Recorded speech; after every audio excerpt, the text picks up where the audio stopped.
First, I'd like to begin by congratulating the Kenya Bankers Association and the banking sector and microfinance banking sector more broadly on this seventh year in leading sustainability through the Catalyst Awards.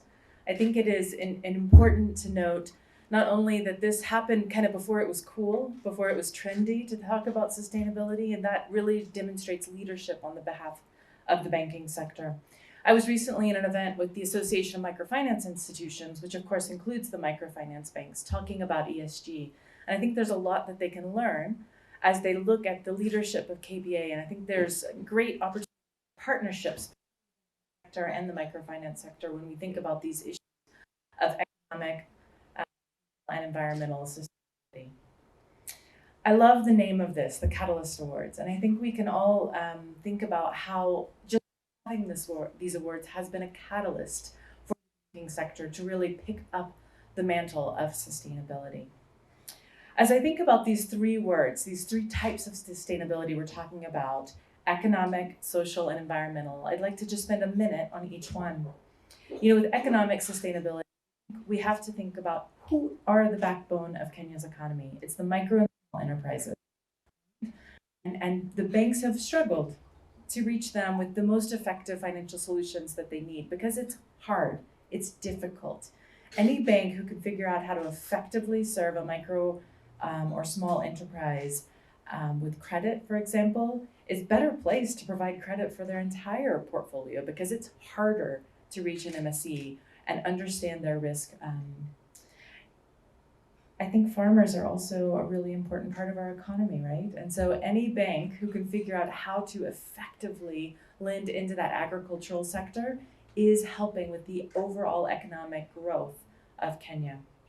As we think about the social aspect, center this conversation on women.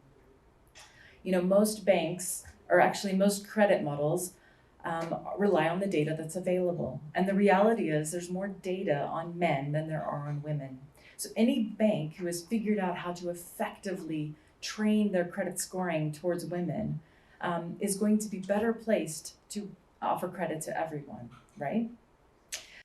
About environmental sustainability, again, this is something that's gotten a lot of attention in the last few years with the recent Africa Climate Summit that Kenya led the way on, and the broader global conversation. Again, I'd like to congratulate KBA for being a leader in this and taking up the Sustainability Finance Initiative 7 years ago, not just in 7 months ago, like many. So, this morning, I was reminded of something that my teenage son used to say all the time. Tough times never last. Tough people do. Now, there's lots of people who say that, but I'd like to kind of amend it for the banking sector. So we are in tough times right now, globally, in Kenya, the economic situation, the geopolitical situation, the exchange rates, the inflation, the taxation, everything is tough right now. And that is tougher for the micro and small enterprises. It's tougher for women. It's tougher for people who are most affected by climate change in the rural and remote.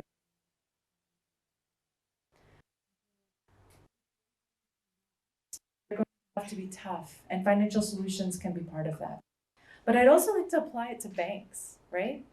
Tough times never last, but tough banks do. And my challenge to you, and you're probably the wrong people to be challenging because you're the ones who are in the room thinking about the Catalyst Awards, thinking about sustainability. But my challenge to the broader banking sector is to think about how can we be tough as a banking sector? And I posit that sustainability is a way to be tough. If you can train your credit models to reach MSEs, that makes you tougher. That makes your credit models better. If you can train your credit models to work for women, you can be tougher and you can last beyond these tough times.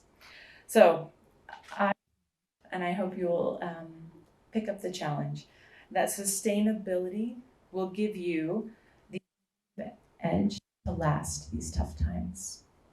Thank you for that.